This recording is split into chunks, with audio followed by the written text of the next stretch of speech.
into the first ever DenverStiffs.com NBA Draft Preview Show. With the draft coming up on Thursday night, we are fired up about what the Nuggets' possibilities are with that 14th overall pick in the first round and the second round picks at numbers 43 and 58. I'm Chad Andrus, joined here at the desk by Adam Mares of DenverStiffs.com. Brendan Vogt will also be along shortly to introduce 5 of the top targets the Nuggets may be looking at with that 14th pick in the first round. But Adam, we get started here taking a look at where the Nuggets stand going into this offseason. It's almost a sense of deja vu being left out of the playoffs, but stuck at the back end of the lottery here again. And hopefully deja vu for the last time. Nuggets fans, as much as the lottery can be fun, I think Nuggets fans want to be out of the lottery and into the playoffs, but it is deja vu. Last year the 13th pick, this year the 14th. And 14 in that first round, just part of the puzzle of this offseason. Very tough from a financial flexibility standpoint this year for the Nuggets. You have Will Barton's free agency and what he will command. Will Wilson Chandler opt into his contract? The essential dead money that you're dealing with Kenneth Faried and Jarrell Arthur not being in the rotation, and then the timing of what an expected Nikola Jokic contract extension will look like. What are the biggest things weighing on the minds of Tim Connelly and Arturas Karnisovas in this offseason? Well, I think you hit on all of them. It's financial flexibility and being able to get closer to that salary cap line.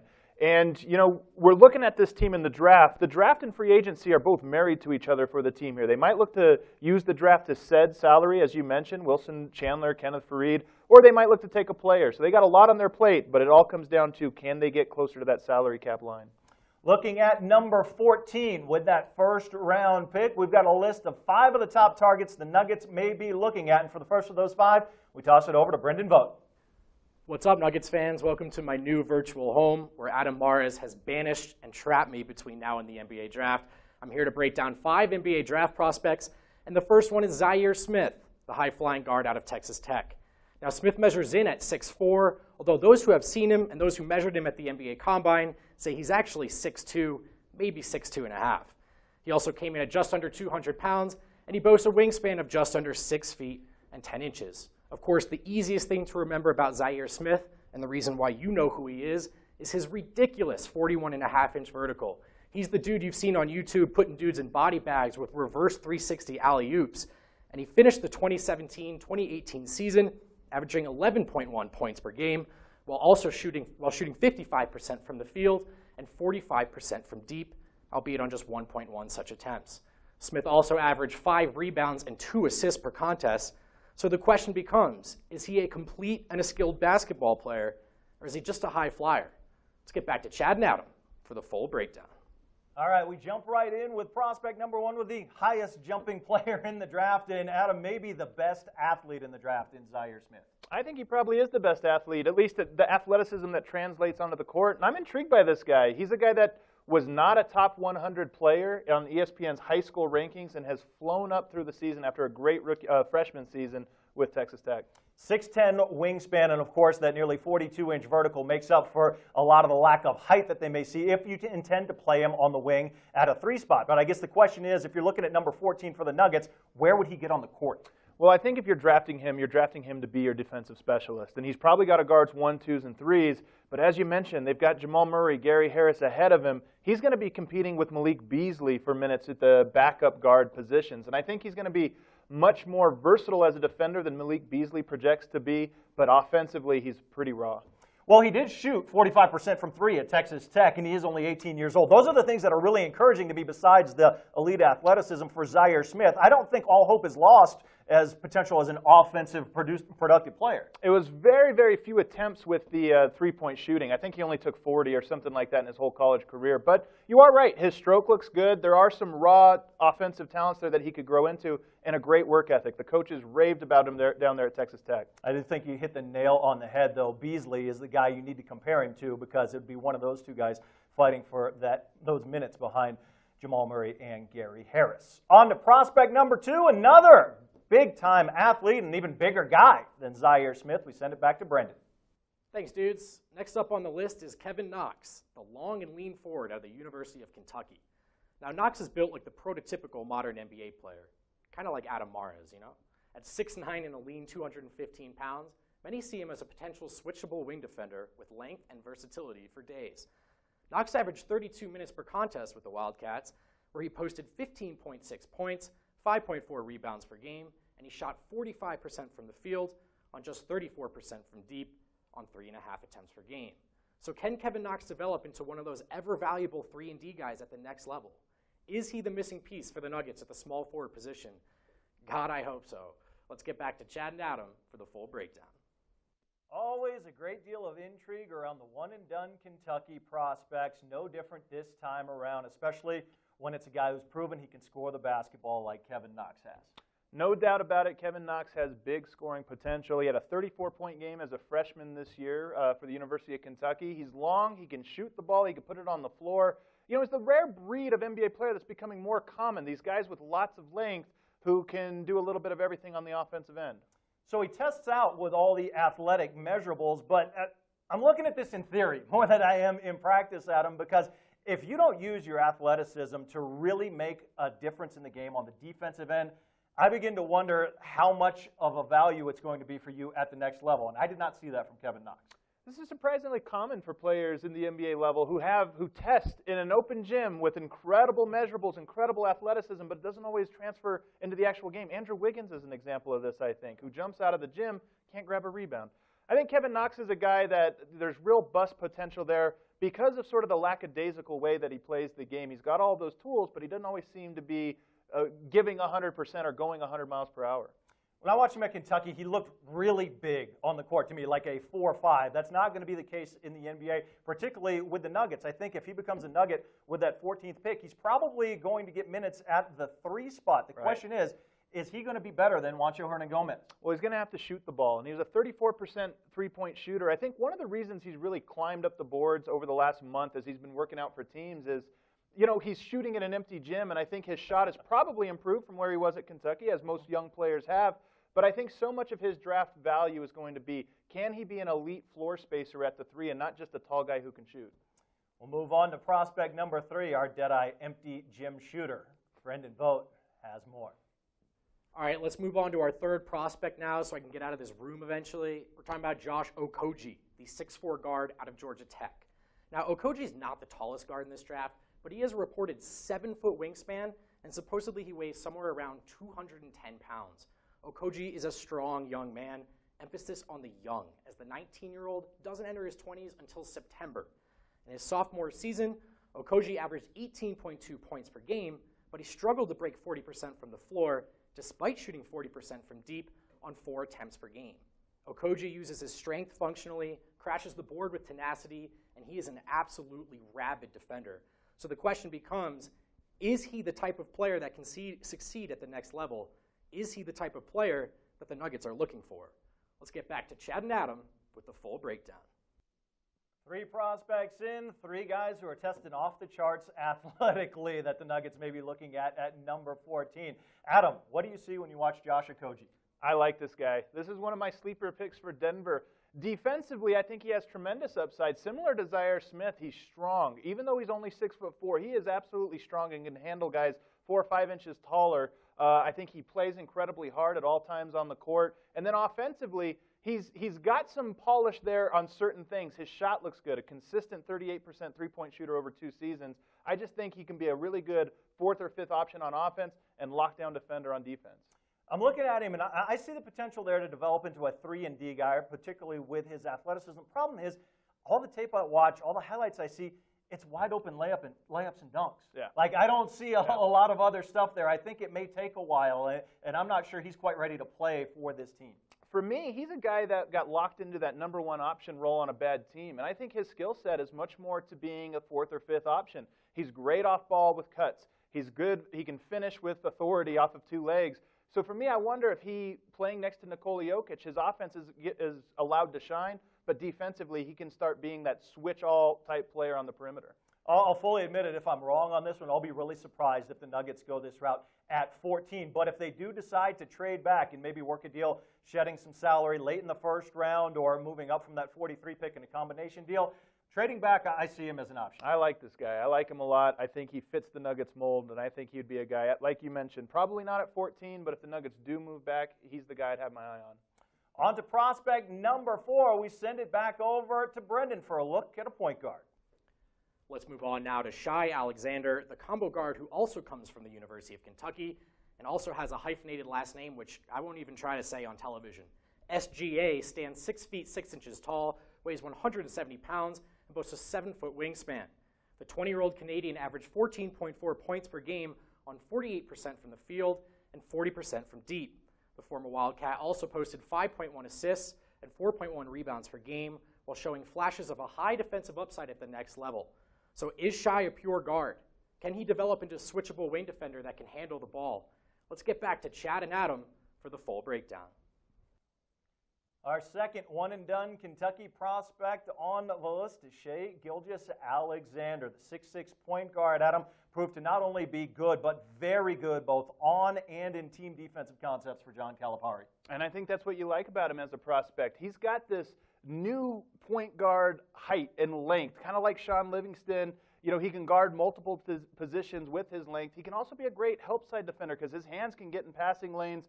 And I just like his feel defensively. He's a guy that I think gets it defensively from the team standpoint. I almost compare him to a Patrick McCaw on the defensive end of the court, what he can do on the ball and in the team concept, but he's a guy who handles the ball quite a bit more, and he can really get to the spots he wants to on the court. Yeah, I think offensively you look at him, and some of the concerns are going to be, can he shoot the ball? You know, is he a pure point guard, this and that? But with his height and with the way that a good offensive possession for the Denver Nuggets is a possession that finds Nikola Jokic, I think he's a point guard that's going to have the length to be able to find him in the pick and roll more consistently and just kind of stay in his lane offensively. So if you're looking at drafting him, you're looking at the defensive upside, and offensively he can be, I think, pretty solid. Not a shooter, but I'm looking at a guy that can maybe run some dribble handoffs with Nikola Jokic and work something there, his ability to get in the paint and make a play as a backup point guard. On to prospect at number 5, we send it back to Brendan. The final prospect on our list is one that you've probably heard of, Miles Bridges, the two-way forward out of Michigan State. Bridges is 20 years old, and he measured in at just under 6'7", weighs 220 pounds, and has a wingspan of just under 6'10". Last season with the Spartans, Bridges averaged 17.1 points per game on 45% from the floor, while inhaling 7 rebounds per game and hitting on 36% of his 5.7 three-point attempts per game. He's known for his athleticism, his competitiveness, and his toughness, and at one point in the draft, some thought he would go much higher. It looks like he could fall all the way down to 14, so the questions become, will he fall that far? Is he the small forward that the Denver Nuggets are looking for? Let's go back to Chad and Adam for the full breakdown, because I think that's it, right? We're done? Is there a door? How do I get out of here? Is there a door? Sparty on, the Michigan State prospect Miles Bridges, Adam, probably my favorite of the 5 we've looked at so far for the Nuggets with that 14th pick. I think he's my favorite too. And, you know, it's really about, is he going to be available at 14? Because to me, he's the clear pick if he is there. There's a lot to like about him. Not only is it the upside, all of the intangibles, the versatility on offense, versatility on defense, but also I think he can fill a role that the Nuggets need him to fill, and that is the small forward, combo forward, guard 1 through 5 potentially in certain lineups, and be that lockdown defender, and then offensively just fitting in off of Nikola Jokic, being a 4th or 5th option. I think that really is what works for him the best. Very smart player, defends multiple positions like Adam said. He finishes at the rim with both hands. I really like that from an offensive standpoint. But the way he finishes is he cuts without the ball. He moves. It's perfect for Nikola Jokic. Absolutely perfect. And you want, in my opinion, you want a lot of lower usage type role players. You're going to have a couple scorers, some of your go-to guys.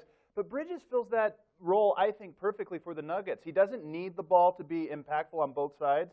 And then he's going to be, defensively, he's going to be able to lock people up. One of the questions is he a creator? And, you know, maybe Denver will need a little bit more creation down the line. But I think right now he's probably going to fill that role-playing role. Yeah, I could definitely work on his handle a little bit. But I'm looking at Miles Bridges as a guy that not only will play if they draft him at 14, if Wilson Chandler declines his option to come back, he starts. Oh, he'll get minutes, absolutely. I mean, whether it's off of the bench or starting, you know, maybe the first month of the season we'll try him off the bench, this or that. But I think absolutely he's a guy that I would feel comfortable if he walked right into a starting role. Miles Bridges, prospect number 5, and I think he might be the way to go for the Denver Nuggets.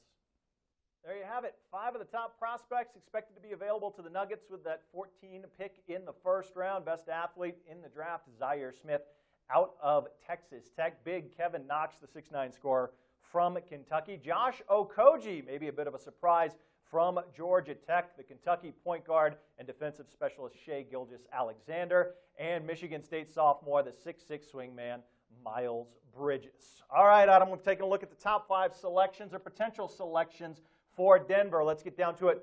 What do you hope they do with that 14th pick? What I hope, if I can throw you a real Hail Mary here, there's rumors that Luka Doncic is not that loved by Atlanta and Memphis. If Denver could move up there, now it would cost them one of their young core pieces, probably Jamal Murray or Gary Harris, but if they could do that, that would be a guy I'd go to. But I think that outside of that crazy scenario, I think the more likely option is to try to get Miles Bridges at 14. If he's available there, I think it's a no-brainer pick for Denver to take him. I'm going all out for that. Hail Mary. I'm on board for that. If you're asking me what I hope they do at 14, I'm going full fanboy. I want a blockbuster deal. Right. I want to not only try to add somebody else to the rotation that is going to make a big impact, but I also want them to shed salary in the process. Like, let's roll the dice, go for it. That's what fans want, right? So if you're asking me what I hope for, however realistic or not that might be, right, that's what I hope happens from the 14th pick on. All right, here's the problem, Adam. Nuggets fans have this unfortunate history of the Nug life mentality and fear of the worst that may happen. I try to avoid that negative at all costs, but it does creep in with this team's history, particularly in the NBA draft. What is the thing you fear most? I think the thing you fear, if Miles Bridges is off the board, Kevin Knox is off of the board, I think you have to worry that Denver maybe trades that pick back and gets nothing in return. I think that's a real fear. They need to get off of that salary. But I think not getting any type of player or prospect back could ultimately come back to bite them in the butt. Yeah, and along the same lines, nothing in return obviously hurts. Fans would be upset about that. But I also don't want another young talent who doesn't see the court. I mean, Tyler Lydon, Malik Beasley to most of the extent, even Trey Lyles in his second year, Juancho with the unfortunate illness.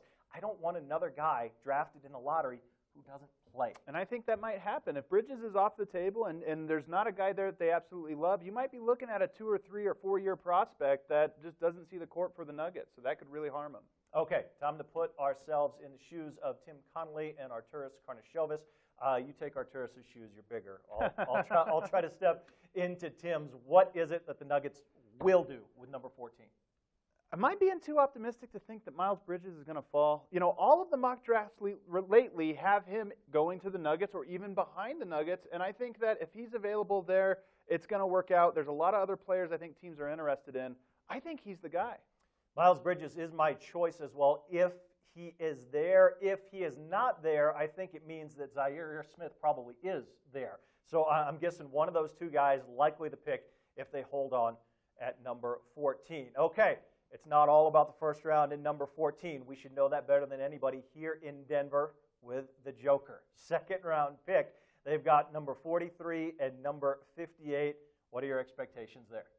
There's some players I find intriguing. Kenrich Williams is a guy who's 24 years old. He's an old 4-year senior because he had a redshirt year. He's a guy the Nuggets might take. But my prediction for the Denver Nuggets, the 43rd pick, they will take cash considerations. I think that is their go-to guy for the second round. I think there's no roster spot available. In all honesty, either part of a trade package or maybe more likely just trying to get some money back because they're about to go in the luxury tax. Yeah, probably the likely option. Look, second round, it's a free spin, man. You have free games on the slot machine. If you're going to pick somebody, take a shot, hope it works out. Obviously, if it works out like Nikola Jokic, you have hit the lottery in the second round. All right, time to take a look at the big board, Adam. Let's go first into maybe some sleepers who aren't going to be in consideration for that top 14, but you think maybe later on down the line are going to be players. Well, we already talked about one of them in Josh Okogie, who I'm a big fan of. I really like the guy. I think it's a reach at 14 just because he's not on anybody's board that high. But I like him as much as I do Zhaire Smith, Troy Brown Jr., a lot of the guys projected to go ahead of him. I think Mitchell Robinson is the big unknown of this draft. He's a guy that didn't play college basketball last year, but his statistics in the AAU circuit were off of the charts. Not just good. He outperformed DeAndre Ayton, Jaren Jackson Jr., a lot of the top players. And then if you go really deep in the draft, I like Javon Carter, a guy that really made a name for himself at West Virginia. He's a guy that can just be a bench defensive stopper.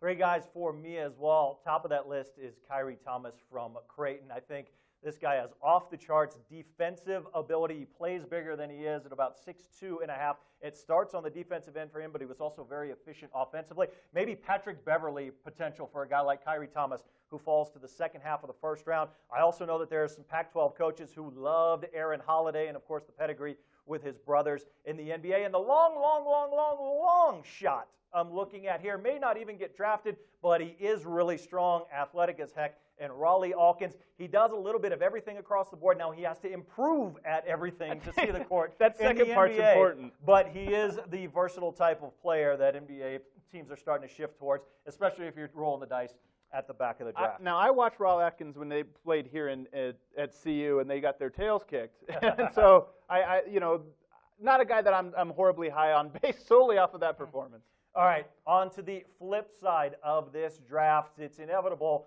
Some of these guys are going to bust out. It's unfortunate to say, but it does happen, and it happens in every draft. Who are you scared of? I really like Trae Young, and it feels weird to call him a bust. I think he can be a great regular season type talent. He's got incredible shot, vision, all of these things, but we just saw in the playoffs, if you're undersized, a team is going to attack you every single time. I think he's a guy that's going to be a decent player, but a complete liability. I think Michael Porter Jr. has a lot of red flags with the medical there. There's also some things in his scouting report about the attitude and how he gets along with teammates. And then lastly, Kevin Knox. All of these guys could prove me wrong and be superstar. They all have that type of talent, but I think the downside of them is really low and really scary for all three. Yeah, I'm with you on Michael Porter Jr. simply because injuries, you have to take that into consideration. And for me, elite high school players so often are the guys that are more physically mature and just better athletes than the guys they're playing against. And if that's what you're going off of, the injury bug really does scare me. Robert Williams, along the same lines as Kevin Knox, theoretical athleticism, right? If you don't see it put into effect on the tape, is it going to translate into the NBA? And then I'll throw in the Alabama point guard as well, Colin Sexton, guys that aren't great shooting the ball. I'm always a little bit wary of it when you're going to put the ball in their hands so much in today's NBA that's so dominant with the high screen and roll. There's a boom-bust potential there for sure. I like Robert Williams. I'm not going bust for him. I like him. There we go. We disagree for once. All right, putting you on the spot, home runs here in this draft. There are going to be guys that are going to be all-stars. There's potentially future Hall of Famers on this draft board. Who are they? Well, I don't know about Hall of Fame, but a guy that I think is going to be the type of player everybody wants is Wendell Carter Jr. You know, he gets compared to Al Horford a lot. He's got that mold where he's a center, but he can do a lot of perimeter things and a high IQ. I like him. I think a team is really going to enjoy having him. Jaren Jackson Jr. could be the best player in this draft. Defensively, he's everything you need from your big now. But my guy is Luka Doncic. I think that the numbers he has put up, just statistically what he has done, how he's performed in big games against grown men and adult leagues as a teenager, I think he's the #1 player in this draft. Yeah, I'm with you right there on Luka Doncic. I see him as Tony Kukoc, but playing in today's NBA, where guys can't hand check him, can't guard him. I think he's going to be very, very effective. Another guy I'm really high on, besides the obvious #1 pick, the guy going DeAndre Ayton, #1.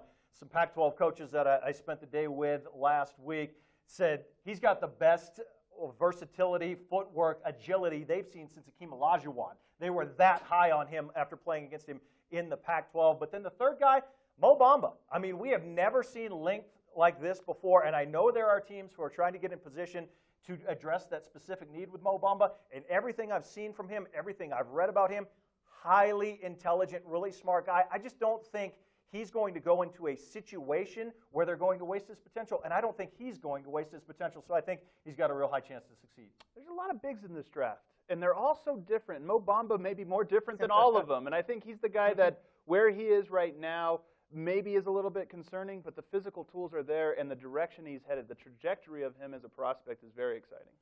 All right, Thursday night. It all comes up. Nuggets at number 14, 43, and 58 in the draft. We will be sitting on pins and needles as always. For more on all these draft prospects and all the Denver Stiffs coverage of the NBA draft, make sure you log on to denverstiffs.com. Thanks to Adam Mares here at the desk, along with Brendan Vogt, doing a great job, and our entire production crew putting this one together. And make sure you keep logging on to denverstiffs.com for all the latest and greatest Nuggets off-season information.